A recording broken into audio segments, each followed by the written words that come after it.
My books challenge readers to confront uncomfortable truths, the kind that don't flatter institutions. I aim to serve the public, even if that means disposing of comfortable narratives. Bullshift does exactly that.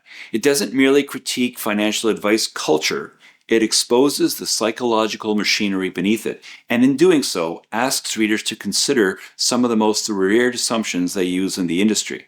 Similarly, Stand Up to the Financial Services Industry exposes how many advisors have been co-opted by the system, indoctrinated by suppliers and employers, and kept in line through the pull of social psychology and peer pressure. What makes Bullshift compelling is that it doesn't frame optimism bias as a moral failing.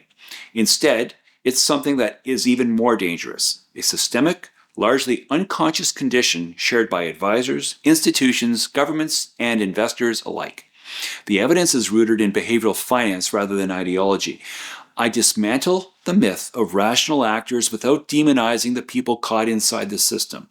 The intentions may be good, but the outcomes are potentially disastrous, largely because the mindset is both insidious and seemingly benign. Bullshift speaks directly to a familiar experience many investors recognize but struggle to articulate. The constant reassurance to stay the course, the reflexive belief that markets always recover, and the quiet dismissal of structural risk in favor of long-term optimism. This mindset isn't neutral advice, but an industry-wide narrative reinforced by incentives, training, and groupthink. A culture that rewards positivity even when caution is warranted. The commercial imperative toward optimism has long trumped all other motives, including offering true balance in advice. Bullshift is a critique of personal investing through the broader scope of trusted intermediaries being oblivious to their own systemic biases. Optimism bias does not stop at individual portfolios. It influences public policy, shapes government responses to crisis, and discourages honest reckoning with economic fragility. In a post-pandemic world where the consequences of prolonged stimulus, inflated asset values, and deferred pain are still unfolding, the book is both urgent and timely. The next downturn may well be deeper and more destabilizing than anything advisors or clients have previously faced.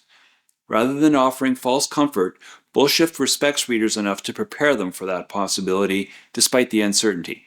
That preparation is grounded in realism rather than fear. I write for everyday investors who sense that something isn't adding up but haven't been given the language or framework to question it. By helping them recognize bias in themselves as much as in their advisors, I aim to restore agency where complacency has long been encouraged. I believe the book can be a useful reference in conversations about risk, accountability, and the limits of perpetual growth.